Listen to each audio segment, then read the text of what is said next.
So, I think... Fucking bubble face. Yeah. I think this might be the same guy who gave us the key, but it's hard to tell because the villagers are all exactly the same. Yeah. Yeah, and they're supposed to be chickens. They got chicken feet. Well, I think they're technically, if they've got the feet, they might be harpies, but They don't have wings or beaks. They just have chicken feet and chicken hair. And they have weird pitchforks for farming, I guess. Ponts-Koopee? What? Ponts-Koopee. Okay, sure. Whenever, like, random animal people make weird-ass noises and they transliterate it into the text boxes, it's always bad. It's usually not so great. How'd he get here this fast? A better question is, like, why does he really care? Like, why is this guy literally constantly here? Yeah, I don't know. I'm sure this is all necessary for something. I'm not sure why they needed to take over the castle and fuck up the ferry and stuff. But whatever. I'm sure it makes sense to him. He's great as a Meowth character, but he's such a weird character, actually. And the fact that he's so prevalent in the early game of this is just kind of strange. Yeah. Like, in retrospect, I never really gave that much thought, but, like, it is kind of weird. Ooh. So it's a spider. Yep, spider with, like, mines for butts. There's a pogo. Yeah, that guy kind of annoys the hell out of me. Yeah, those are kind of, like, they shield and also they're hard to, like, maneuver around. Yeah, because they got the weird pogo thing going on. Oh, no, that's not where I wanted to be. Oh, it's fine. Take me back. Yeah. There's so much stuff over here to explore. Oh, no, wait, that's the key door. Oh, there's nothing over here to explore. What am I talking about? Well, there's stuff up there. Ooh. Yeah, you just gotta get past this guy. I like the little mask. Yeah, no, I do too. I was wondering if there was some way to get past that one him flyer right there is the key to everything. Oh, yeah, no, I know. But, like, that one I could totally use to get past any of these guys. Yep. That's not what I meant. I was wondering if there's a way to get past them that doesn't require me to have an enemy. I don't think so.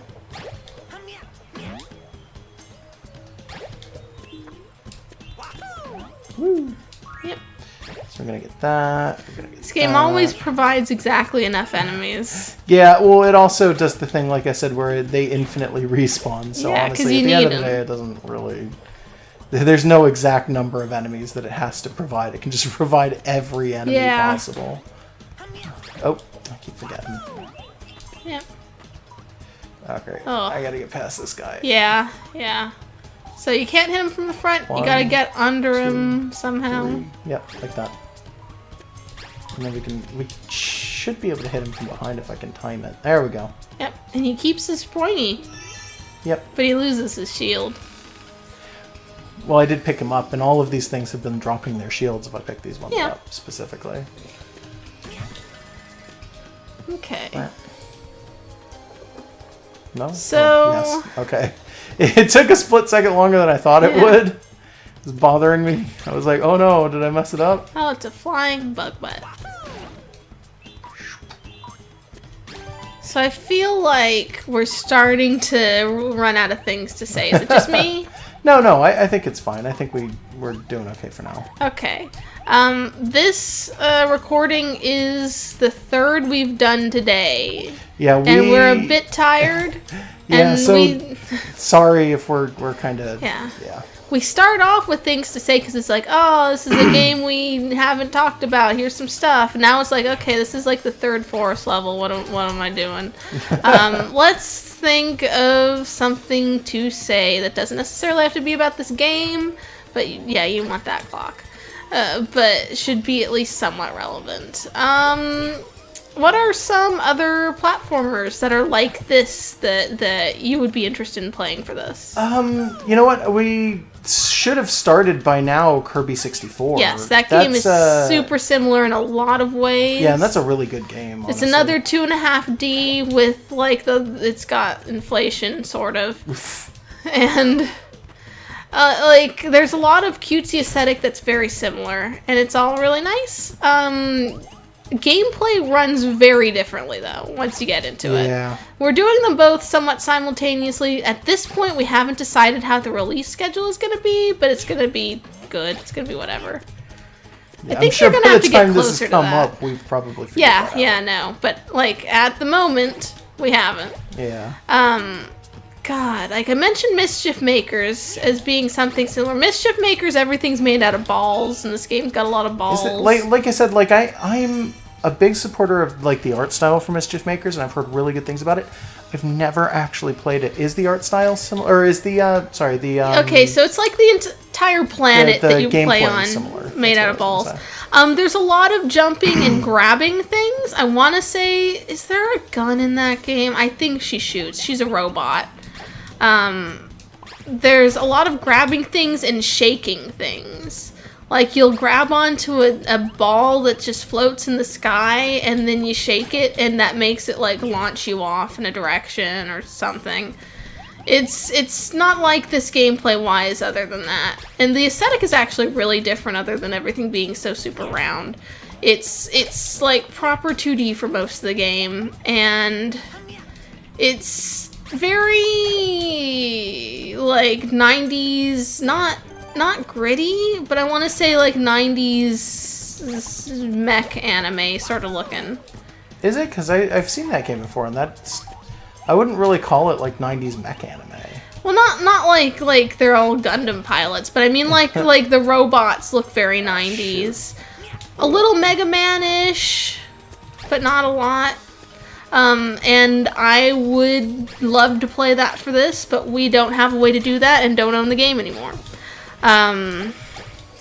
Let's see. Earlier on in this recording, I jokingly called this guy a Lombax.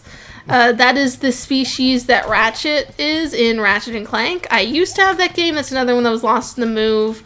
It's not anything like this, actually. It's like a weapon-based platformer. I have Jak and Daxter and Jak 2. I never beat Jak 2. That game's kind of meandering. Like, it was trying to be like Grand Theft Auto, but also still Jak and Daxter.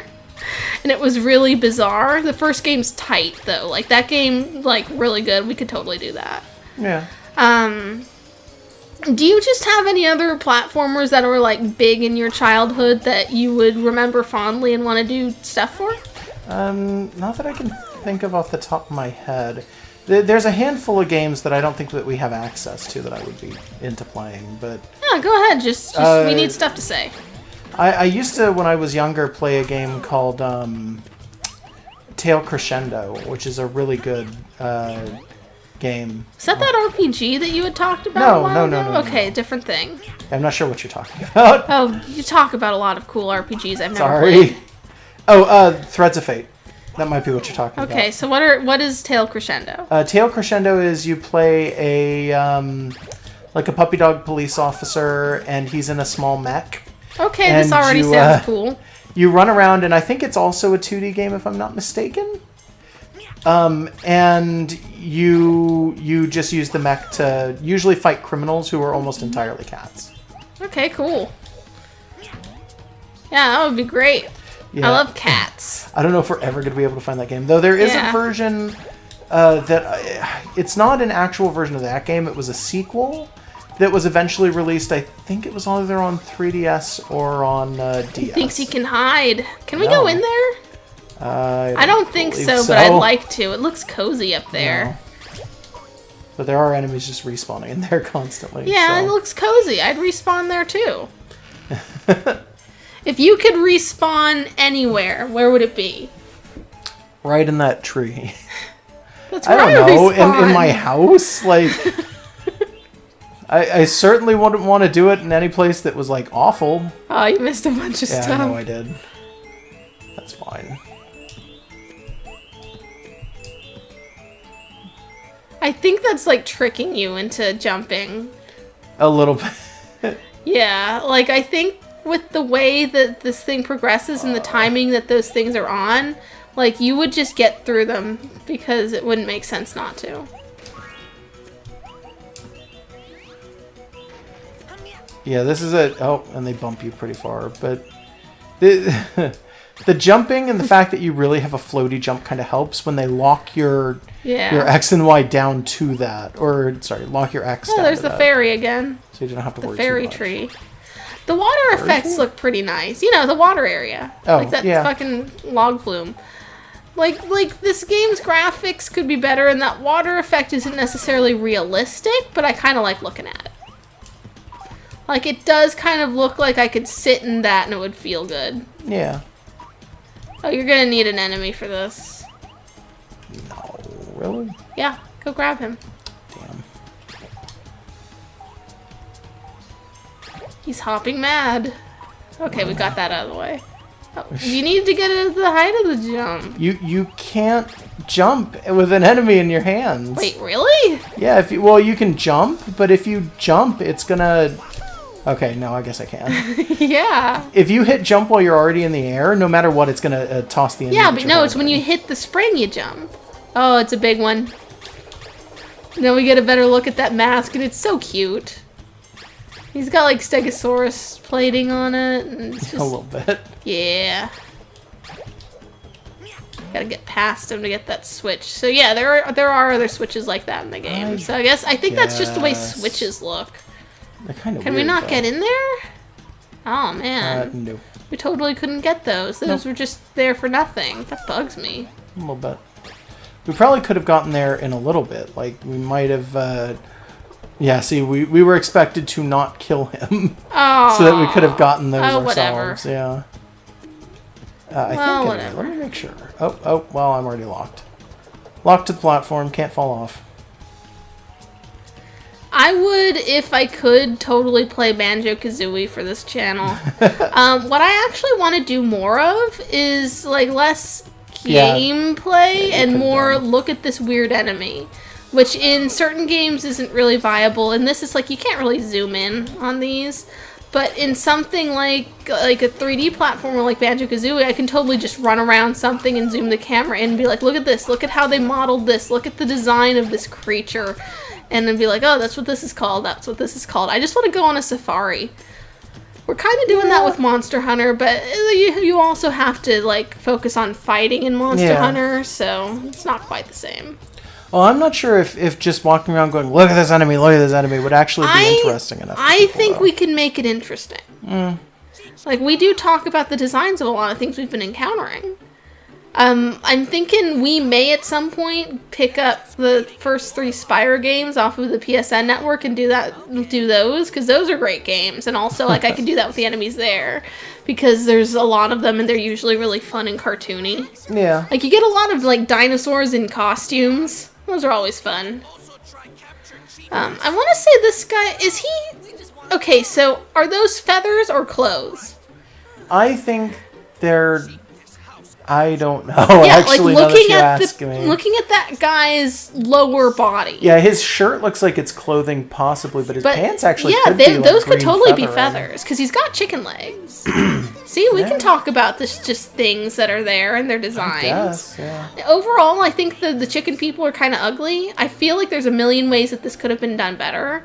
I think if the face wasn't so human, maybe if they had something else going on, like maybe if they had more than just that puff of feather-like hair, maybe, I don't know. They look like half-designed. Maybe a little bit. I also don't like the way they talk. I also don't really like the word chieftess. It just feels really clumsy. Those consonants don't really work. Maybe a little bit. Also, like you pointed out, why is it a pitchfork? I don't know. So, are we seeing the chieftess next? Is she also evil and brainwashed? I don't remember. She probably is. We've ran into at least one character that was evil and brainwashed, so I got to assume at least another one's gonna be. I don't understand the villain I missed motive. one of them. See it? Aw. Oh, well, we can do it later. Yeah. So, do you maybe want to call it quits for now? How long have we been going? All day? That's true. I think so. All right. Do you want to say anything we've started to the people? just talking randomly. Sorry if this has been kind of just too rambly. if it feels like we've just completely lost concentration, next time we're probably going to be better, probably. All right. So, just bye, people? Goodbye, people. Goodbye, people. Imagine Klonoa as a Sonic character. He would work, though. Like, Yeah. you see that design, and it's like, yeah, no, he could fit in there. Yeah, just imagine that. Just imagine just Sonic the Hedgehog and Tails and Klonoa. Based on the amount of clothing he's wearing, though, he'd have to be like an Archie character. He couldn't be in the game. Yeah, should we just go into a level if we're going to start talking No, again? no. No, okay. All right, see y'all. Goodbye. Good night. Brush your teeth before bed, like I do.